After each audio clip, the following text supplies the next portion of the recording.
3 higher ed authors, 100 plus college and university presidents, dozens of actionable insights for academic leaders. Commencement, the beginning of a new era in higher education, is now available on Amazon.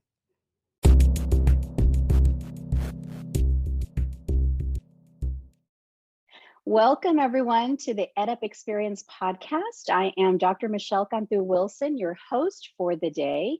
You know the EdUp Experience podcast and the wonderful founders, Dr. Joe Salustro and Elvin Freitas, where they make education your business. We are so excited to bring a very special guest to you today.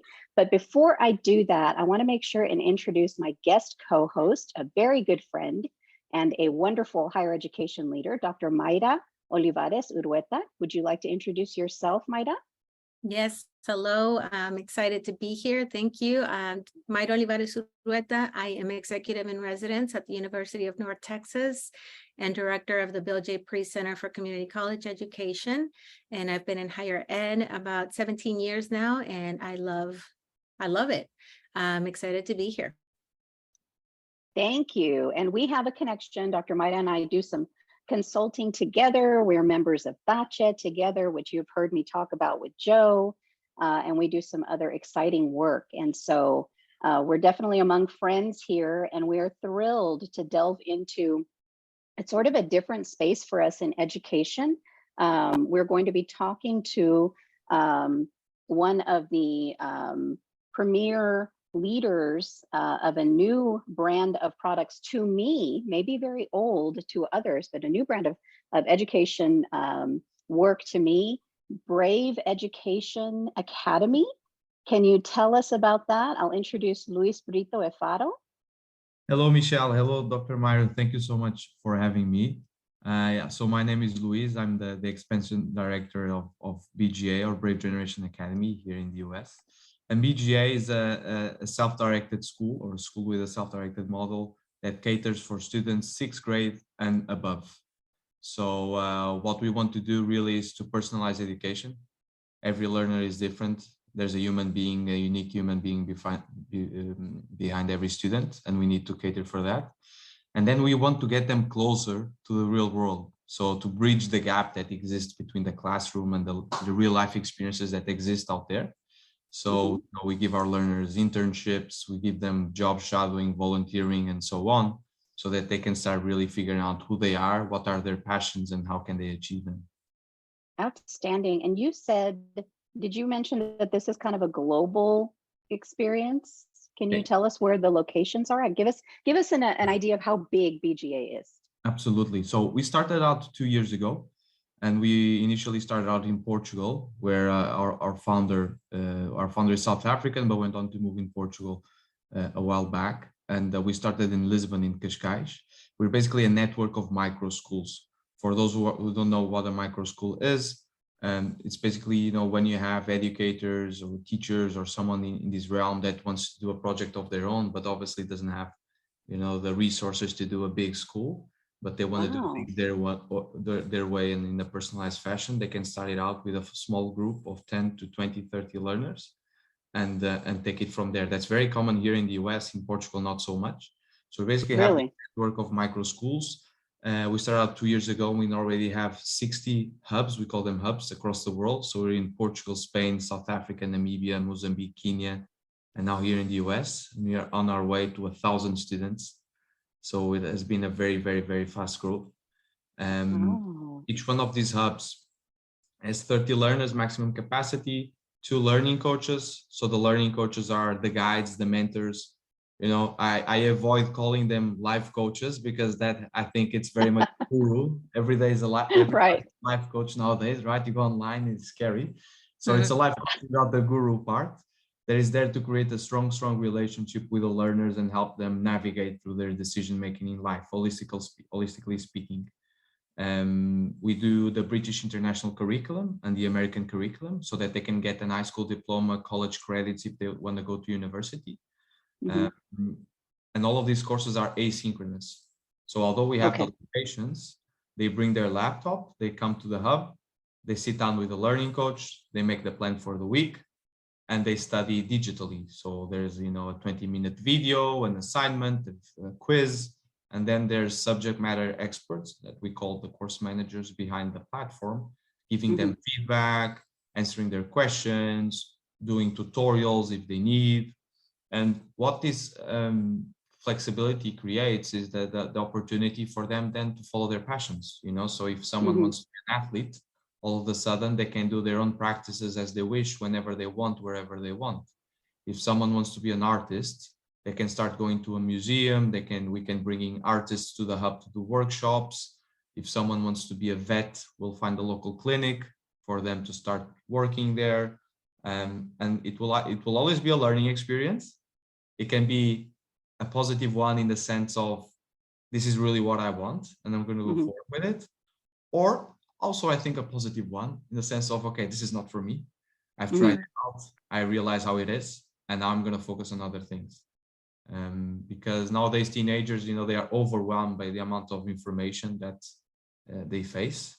I think almost to the point of being paralyzed and just don't want it to take any first step.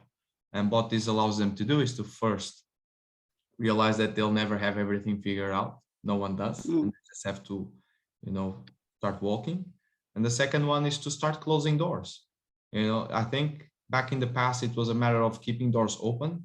Now it's the matter of closing some doors so that we can be at peace and moving forward instead of being paralyzed.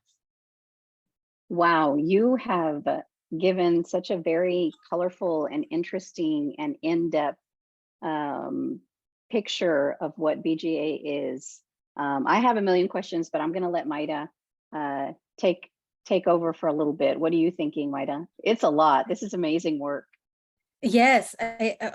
So we also did some research on the website, right? So I'm thinking of, there was a very kind of personal mission of the founding. I read, you know, the names of children, right, of the founder. And so I guess what was it? And I hear you say something about closing doors. As a parent, I make sure that my children aren't doing everything because we don't have the time to take them everywhere. But I know that there's this culture of, you know, throw all the pasta against the wall, see what sticks, but kind of exhaust yourself so that you have all these things, all these activities and leadership and everything record to throw at universities when it's time to apply. So I appreciate the intentionality of, we don't have to do everything. And so I want to hear a little bit about if you have the insight about like the personal experience, right, that we get to read about in the about section of the website, and then the intentionality of, we're not going to do it all. Absolutely. So I'm going to steal or paraphrase Ray Dalio. He says you can do anything, but not everything.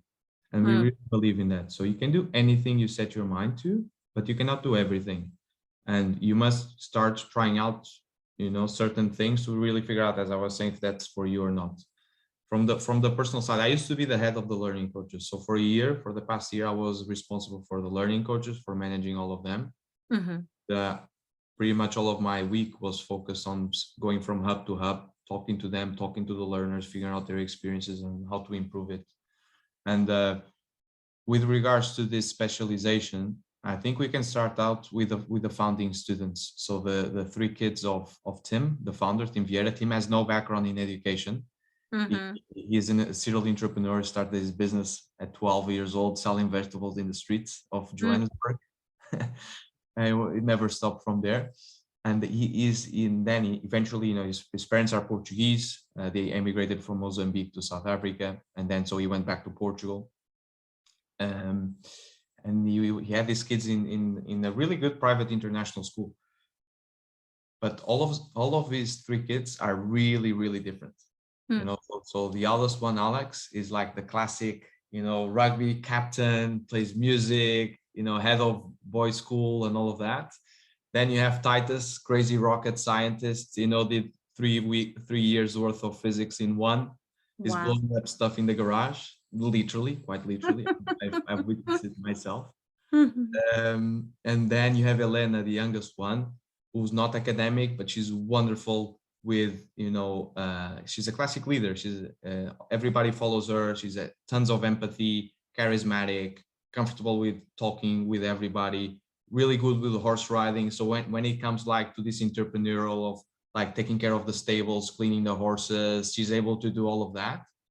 And although they were so different, the school was doing the same for all of them. They were not personalizing it. So at some point, Tim said, okay, it's time to take them out. And what he realized when he first took him out, before any of this had started as BGA, it was just an experience with his kids.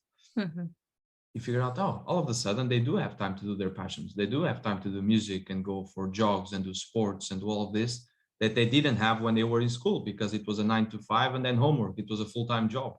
And they were happy and they were motivated and they were curious, which they were not when they were in traditional school. And he started out from there. And this for us is really, really a pillar of BGA, which is, again, every kid is different, is coming from a different context back home, from a different education. And we need to be able to provide a really quality education in terms, because naturally still, the type of high school diploma that you get is still important. To get to university still matters, although it doesn't matter as much as it did back then, maybe. It still matters a lot. So we need to keep that structure, that diploma, that quality, without losing on the personalization. And that's what our structure allows to do, which is the structure of a learning coach, which spends 5-6 hours a day with your kid. And will develop such a strong relationship. We'll know the vulnerabilities, the goals, the concerns, the fears, the strong points, everything, and then expose them to different experiences that will make them grow. Always through a coaching perspective, always through, meaning asking the right questions to allow the learners to figure it out by themselves, which is so important nowadays. We talk about these 21st century skills. Someone that joins the job market today will have 17 jobs on average. It's crazy. The amount of jobs that don't exist still. We see now with ChatGPT, prompt engineering now is a thing. Prompt ChatGPT. But we don't even know what's coming. So what's most important to give our learners, or to teach them almost, is to adapt, figure out where I am, where do I want to go, and what plan will I develop to take me from point A to point B. And that's what we're constantly doing. Every week, the learners sit down with the learning coach, they review the past week, they plan the upcoming week, and they design a plan to achieve it, and they adjust it as they go, which are fundamental skills that cannot really be taught by PowerPoint, right? All of these skills, there's a theoretical basis that will support you and will maybe make you more efficient and so on. But to actually develop leadership, empathy, peer-to-peer learning, all of this, you have to go through the experiences, you have to struggle. And that's what we really, really base ourselves in. And maybe going back to the personalization, to give you two very practical examples of how BGA can work. Let's say that learners, we divide the year into 3 sprints, which is basically, we never close, we're open all year round. So it's basically, as it is in a job, you decide when you take your holidays, taking into account your timeline. And we divide the year into 3 sprints. And every sprint, the learner has to review the past sprint and reflect and plan the upcoming sprints accordingly. And he does this for knowledge, skills, and community, which are our 3 pillars. Knowledge, the academics; skills, what are my passions, what am I good at, which is not limited by curriculum. So all of a sudden, every learner can have something that they are good at, which is fundamental for the levels of confidence, right, and motivation. So it can be chess, it can be sports, arts, everything that we were talking about. And then community, how do I apply these skills for the well-being of others? How can I add value to the people around me through these skills? And it can be teaching the skills that I have, it can be many things. And so our learners, for example, some learners say, I want to develop my social skills. That's their goal for the sprint. I want to develop my social skills. And two learners who are very, very different can both have this. So one learner can be already, a charismatic, like Elena, charismatic leader, everybody follows. And maybe for her to develop the social skills will be to do a stand-up show. Okay, that's part of the plan, to do a stand-up show. That's cool. You have another learner who's shy, who's still, trying to develop a way of making friends and so on, and gaining confidence among the peers. And for the learning coach, you can be paying attention to that and can see, okay, for this, he really wants to develop his social skills. I'm going to, find a way for him to start having lunch with other learners. Or I'll find a way, for him to organize something, like organize a barbecue or organize an event and everybody will take notice. And this is the power of this intimacy that exists in a hub. 30 learners to learning coaches. It's kind of a controlled chaos where the learners are themselves raising the standards and understanding why they do what they're doing. And then obviously the best of both worlds, because you have this and then you have the ecosystem of 60 hubs. So our hubs interact a lot with each other in this. So this week started Build Week, which is when 3 times a year in the middle of each sprint, when everybody stops what they're doing and they do team building activities. And the hubs get together. And so, we have hubs from Lisbon, from Porto, from the Algarve, and then online as well. For example, we have clubs, we have debate club, chess club, emotional intelligence club, coding club, which are the backgrounds of our learning coaches. Our learning coaches have very diverse backgrounds. So, if I was a software engineer, I can start a coding club. If I used to participate in the, those model UN nations and so on, I can do a debate club. And then all of a sudden you have learners from Joburg, Cape Town, Boca Raton, Lisbon, Bangalore, getting together and interacting and engaging with each other. It's amazing. Amazing. And they can also travel between hubs. So we've had people moving from South Africa to Portugal, and the transition was seamless because the system is the same and the project is the same. And for exchange programs, the same thing. So right now we have a learner. You've just won that we did like an entrepreneurship event, like a program where they had to pitch an idea to investors at the end. And one of them won a prize. Is from Lisbon and is going up to Porto, a city in the north of Portugal, 3 weeks for an internship there in 17. Wow. And now, and all of the community chips in, families being like hosts and getting the kids in their houses. It's beautiful. Yeah. That is amazing. I'm thinking as a parent, I know you're there, Maida, because we both have children. Mine are older than Dr. Maida's. My oldest is 17, my middle is 14, and then I have a 10-year-old. And I'm automatically thinking about the individualization and how important that is for each learner, which is hard to do in larger systems, right? But, as a parent of a child that is going to launch and move into the world and wants to have a career, I'm automatically thinking, okay, so how does this translate to college? We saw that you have all of these higher education partners from around the world. And coming from higher ed, we know what articulation agreements are, which is those, agreements, those MOUs that you form with higher education institutes, wherever you're coming from, in order to make that transfer possible, right? To facilitate that transfer. So can you talk to us about that kind of work? Because the robust program that you're describing is amazing. I'm already curious as a mom. But as a higher ed practitioner, I have to think, practically and think, okay, well, how does this work for a kiddo like some of the graduates, that we see, or your potential graduates or past graduates? What does that look like for them getting into that school of their dreams, or pursuing, let's say, that sports angle, the athlete angle that they want to pursue, that they were able to develop because they had an asynchronous learning experience made available to them through BGA? Yeah, so I think we can look at this through two perspectives. So the academic one, which cannot be discarded, discarded. And the second one, which is more and more important among universities, which is non-academic. So community work, your own passions, what are you working on outside of school through your own initiative.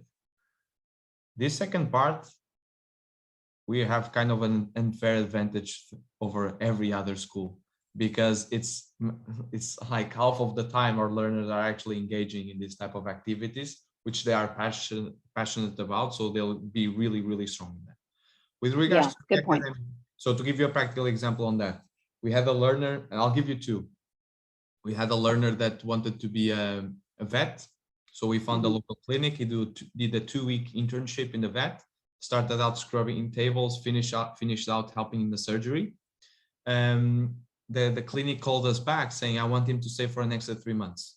Wow. 16-year-old. Really? 16-year-old. We have a What an learner experience. who's a trader, he's a daily trader, and he's an entrepreneur. So he started out his own business. He said, without BGA, this wouldn't be possible. You know, I wouldn't have the time or the support or the motivation to do this. This week, we received the news that one of our learners got into a national, like the Voice program. Into the Voice, American Idol, or, you know, American Got Talent, that type of thing. Really? Learners got into that, and she sent us a message, you know, this wouldn't have been possible without BGA.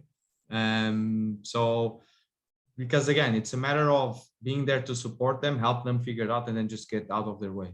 And they'll be the That's strongest, amazing. the bravest of them all.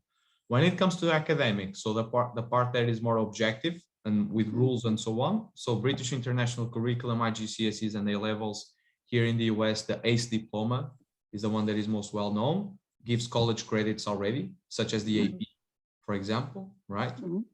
That curriculum is overseen by Cambridge and Pearson EdXL.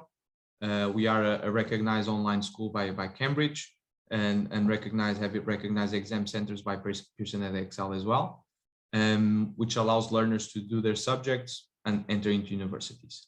American curriculum, we have a partnership with an existing, you know, a third party. They can do electives, they can do the APs and so on. And we had our first learner graduating and being accepted to American University, Washington, DC, through that curriculum already. We saw that. Congratulations. We saw it was Marcelo. Marcel, one of our first learners. And I remember when he started out, he had this thing of, okay, I don't know what I want to do. I don't know what subjects we're going to choose. And I'll never forget, we found him an internship in a hotel with shadowing a hotel manager. So he did check-ins, check-outs, clean up beds and dishes and all of that. He made it through the week. And when he finished, he was like, it's a really good experience, but not for me. All right, fair enough. Let's focus on other things now. That's beautiful. One less thing to worry about. You know that the world of higher education is experiencing evolutions and revolutions. You want to be part of the progress. Commencement, the beginning of a new era in higher education with insights from more than 100 college and university presidents, will show you how. Get your copy of Commencement, the beginning of a new era in higher education now on Amazon right away. We think you're going to love it. It's amazing. Yeah, it is. And it is an opportunity for them, like you said, to close the doors. I really like that analogy because, like Dr. Maida said, we are often inundated with the pressure from other parents sometimes to make sure that we expose our children to everything in the world, exactly like she said. But when you encapsulate the way that you did that experience of kind of the micro learning and kind of inundation in a single career or a single industry, an actual robust experience, a thorough experience of living in that industry, like that really can't be measured by the simple analogy of closing the door. I see a lot of empowerment there, which I'm very passionate about coming from public ed. You know, in public ed, there's such a distance between where the student is and when they're going to actually launch into their lives, right? Because they still have so many years to complete. Whereas us in higher ed, you know, we're often dealing with students who have already launched. They already own businesses. They're already parents. They already work in the industry that they want to get a degree in. And so what I see is the beautiful thing about what you're describing is that launch time is accessible to anyone, to any child over 12, through your curriculum and through the internships. It's possible for them to make decisions maybe about their careers, but mostly about what they like and don't like and what they're interested in and fascinated by. So I really like that. Maida, what are you thinking? Well, one last thing that's been prevalent on my mind is the support part. So I'm really interested. I heard you say about the coaches, that they may be people from any profession who are interested in working with the students. and because of the support, right, and the very individualistic type of mentoring that they have to do, what are some of the other characteristics or experiences you look for in these coaches, and how do they support the student? I'm thinking again, I have a 10-year-old, and we just started with like anxiety, and there's so many things that go along with just not just educational preparation, but just their natural growth. There's so much that comes with that. So how are the coaches supporting? What kind of support do they provide?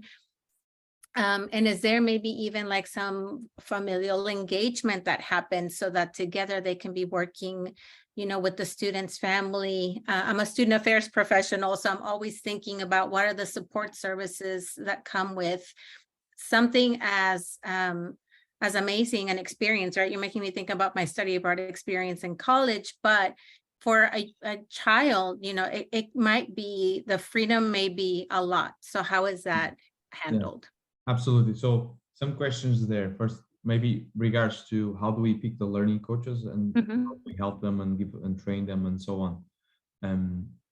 So naturally, although the background is not in education, everybody must have a bachelor's degree. That's the first one. And from there, it's really hard to take it from the resume. The only thing that we can take from the resume is if they had experience with children before.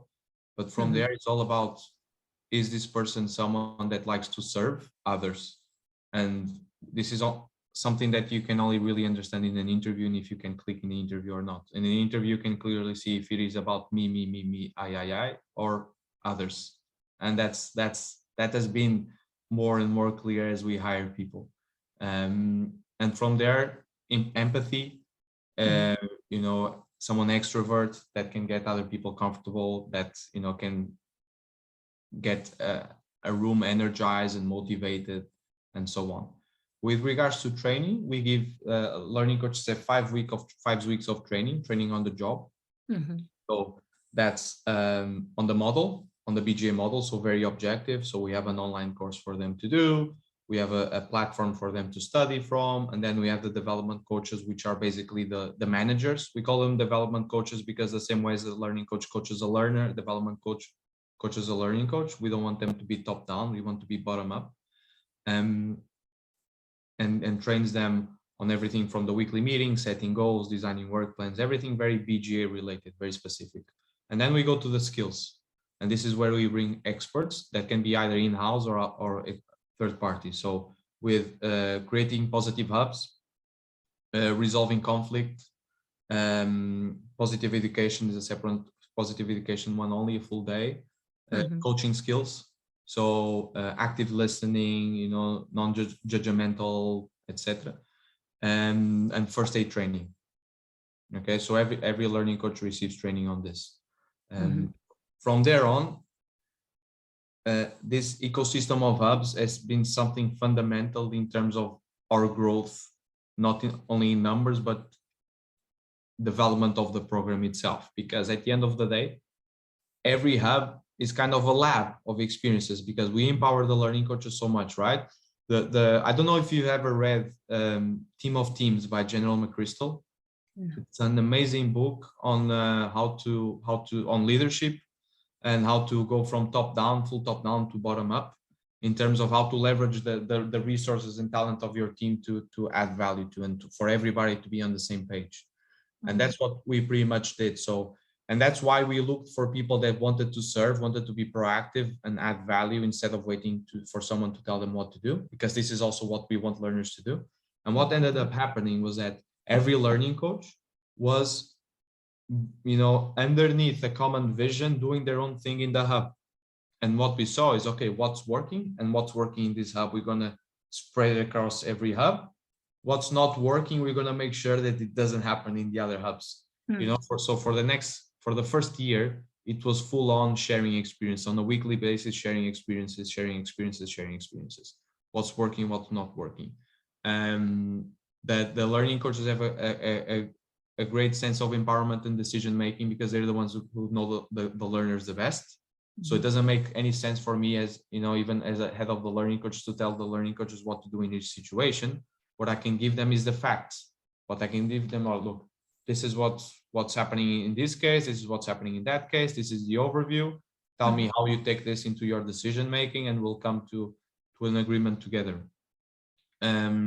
Because, you know, even if the same learners cross some boundaries, we can have different consequences for different learners, because they're going to react differently, and what we want is the best for them. Once again, the power of a learning coach. And that's pretty much how we've taken from there. At some point, we promoted these learning coaches, which were our best learning coaches. They were amazing, to development coaches. And they're basically the ones also leading the way in terms of taking what's good in certain hubs and taking to the others, and making sure that we don't repeat mistakes across hubs. Excellent. I love to hear that there's a constant cycle of assessment and seeing what works and creating baselines for, you know, best practices. And, you know, we're supposed to do that in education all the time, but it doesn't happen in all spaces. So it's wonderful to hear that this is something that you're also very actively engaging in as an organization. And when we start a new hub, for example, now we opened a new hub just recently in this beautiful village in Portugal. And this is also the beauty of a hub, which is you don't need to be in a big city. In a school, you need a big city. With a hub, you can be in a village with a couple of thousand people, and you can open a hub. Nice. And this is beautiful because, you know, nowadays everybody's migrating to the cities because, you know, you lack options and resources in the other sides of the country, and this is not really good. And this fights that migration, so to say, that internal migration. And what happens when you open a new hub is that you have all of these resources of things that other learning coaches have done in the past, that you can just push the button, you know. So like things as simple as putting the birthdays of the learners on the wall, which is something really nice to do, right? So and then you have dozens and dozens and dozens of these little examples that will make the hub a really cozy and nice place to have. Wow. Great. I have to and then say, behaviorally, everything. I have to say that as a as a lifelong educator, Luís, I can't help but notice that you speak the language of education, not just with expertise, but also from the heart. And I'm curious, why? How did you? What was your pathway to this work? Because it sounds, I'm reading, I'm sure Dr. Maida's reading too, that there's some passion there, that this is exciting and this is personal. But I can't pinpoint, you know, how you came to this and why it's so important to you. Can you tell us a little bit about that story? Yeah, absolutely. So I'm a mechanical engineer. I don't have a background in education, but when I was in school, I didn't agree with how things were made. You know, I was really lucky enough that my parents could afford. You know, they worked really hard to afford a private good education for me. I was in a really good school, so even though it was really good, I still didn't agree how certain things were made, and I had these clashes with some teachers. But at the end of the day, I obeyed. You know, I did the exams, I passed them, I got to university, but with a lot of discussions on the way. Interesting, very interesting. You know, and I say interesting because as a parent, and I don't know if you have children, but there is, and also coming from the aspect of Latinidad, there is a very much a, you know, you're seen and not heard. So you can have an opinion, but we're not going to hear it because you're the child in the room, and you're going to sit and you're going to listen and you're going to respect the elders, and you don't participate in these grown-up conversations. But having mentored students from all over the world, from Brazil, from France, from Canada, from little villages, from places all over the world, I noticed that their discussions with their families are very mature, and that the conversations about who they were and what they wanted to do had to have started very early, because here their children were here in the United States, attending a community college, handling commerce on their own, finding places to live, buying cars, figuring everything out with this incredible sense of independence. And I tie that back to what you're saying about there were discussions. And so you were expressing your opinion. And Maida and I were just talking about that with our own children, yesterday, and how as they get older, we have to break that model of, you know, you're seen and not heard, and really encourage the hearing hearing them part of it. Do you feel like your parents heard about your dissatisfaction with the way that the system was working educationally for you? Yeah, I think so. I think they did, and maybe so did the teachers. But the problem was there was not much they could do. Right. I can give you an example. I'll never forget this example, which was with the physics class, and I calculated the attraction force of like something, and it was 0.2 Newton. And according to the exam regulations, my teacher had to give me zero, like a failing to that question, because I had to say that it was irrelevant. And I told my teacher, look, I have 10 euros here and I have 2 cents. The fact that I have 10 euros doesn't make these 2 cents disappear. They still exist, you know, but there was not much that my teacher was kind of angry with that, but there was not much that we could do because those were the national exam regulations. So I think that sometimes it's really the system. You can have really good teachers that, and they go way beyond what they, you know, what their job description is sometimes, but there's not much they could do. But it was always stuck with me, the fact that I didn't agree with how things were done.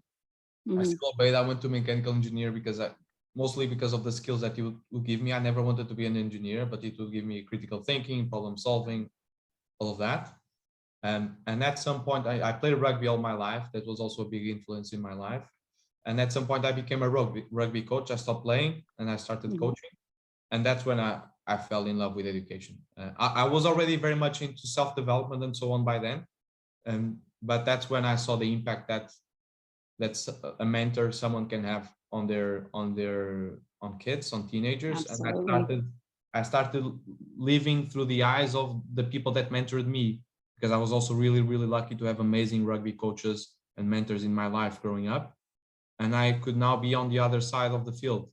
And that was really, and I really saw the impact, and I saw how it was affecting certain kids. And I brought a lot of coaching and self-development into the practices.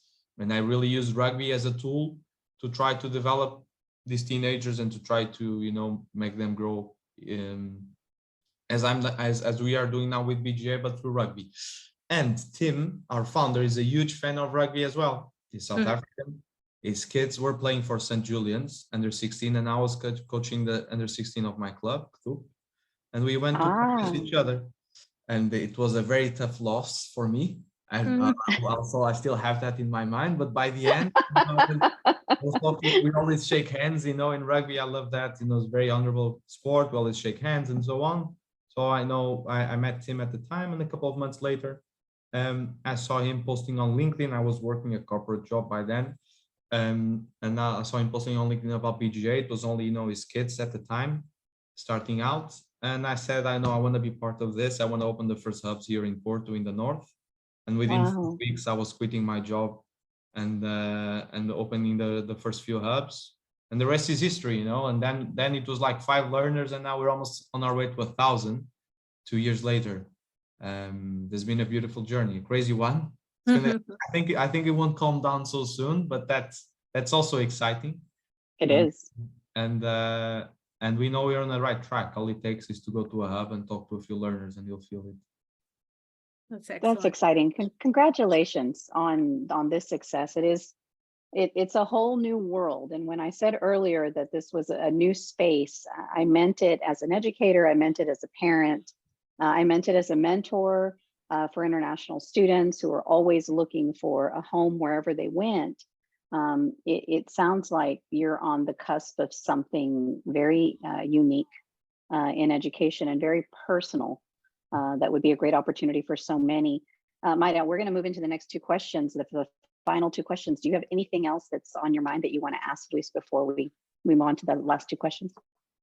No, I'm very pleased to have heard everything you've shared with us. It's super exciting. And I want to also add my congratulations and wish BGA and you and Tim much success. I'm looking forward to seeing Marcelo and how well he does. So I've actually gone and liked the Instagram page for BGA. So I look forward to more updates and to seeing more successes about the school and the students. Please, and you must Yes, well, sorry, go ahead. You must come and visit. Oh my goodness. Don't have to Don't tell even me invite. twice.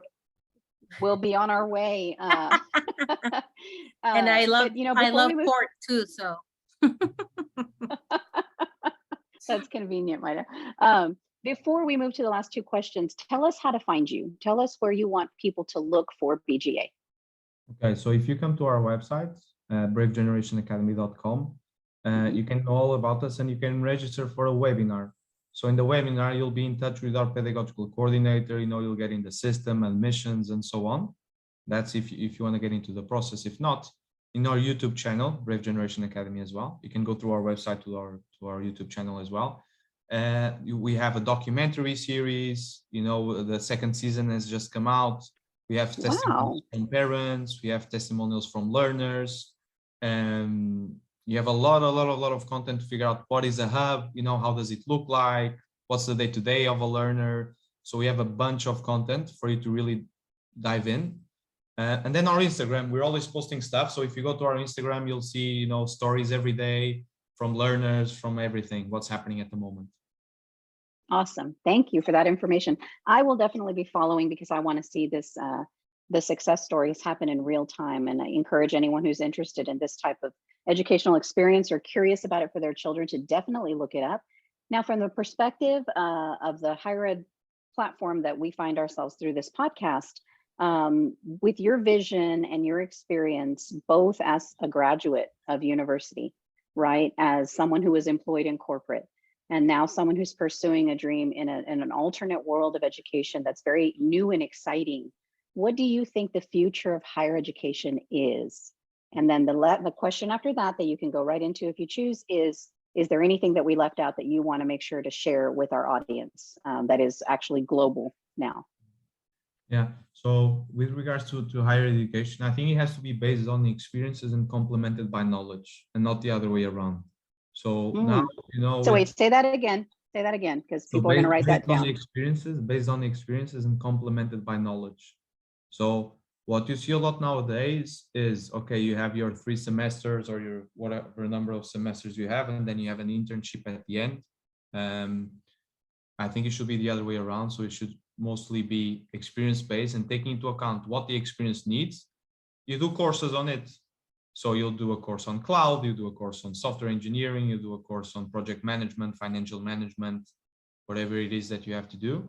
And from that, you'll be basically learning on the job. It will be asynchronous, so it will be much more flexible.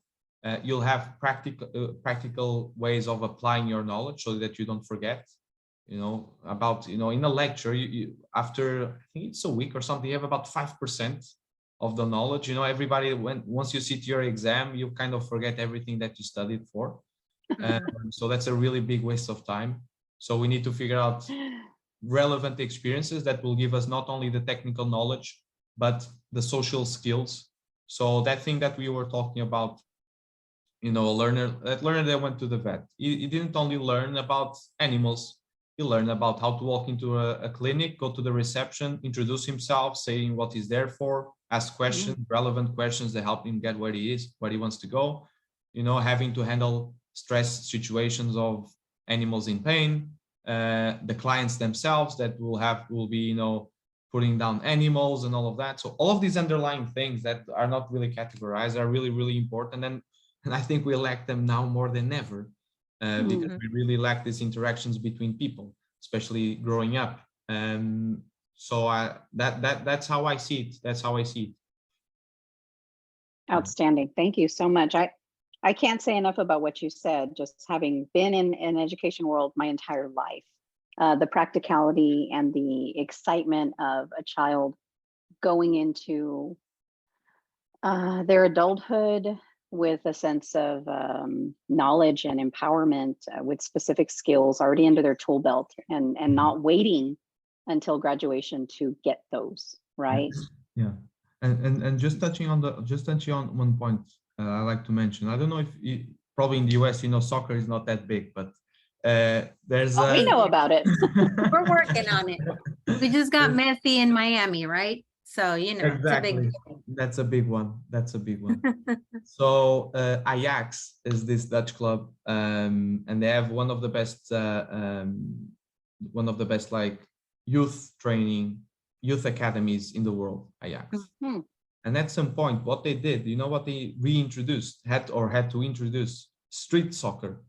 Because back in the day, you know, kids would be playing on the streets, cars would be going under the hoods. You know, if the owner of the ball was upset, he would take the ball out and the others would have to convince him to stay. They were the ones setting up their own rules. There were unpredictabilities everywhere. So they would have to deal with that. Nowadays, that doesn't happen. So Ajax actually reintroduced that so that, you know, kids would stop being so square and would understand that Oh the my world gosh. doesn't work in black and white.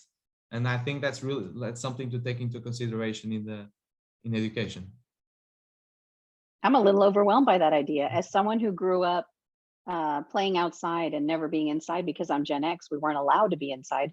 Once you went outside, you were there. Like I played street kickball, we played street soccer, we played street, you know, hide and seek, and the unpredictability, like you said, is a real skill, right? It is a social skill. So I think that's really interesting. Thanks for introducing that entire concept. My mind is a little blown on the idea that we have to teach children how to be spontaneous and engage with each other socially in organic ways that are not crafted and created for them through play dates or the like, right? Exactly.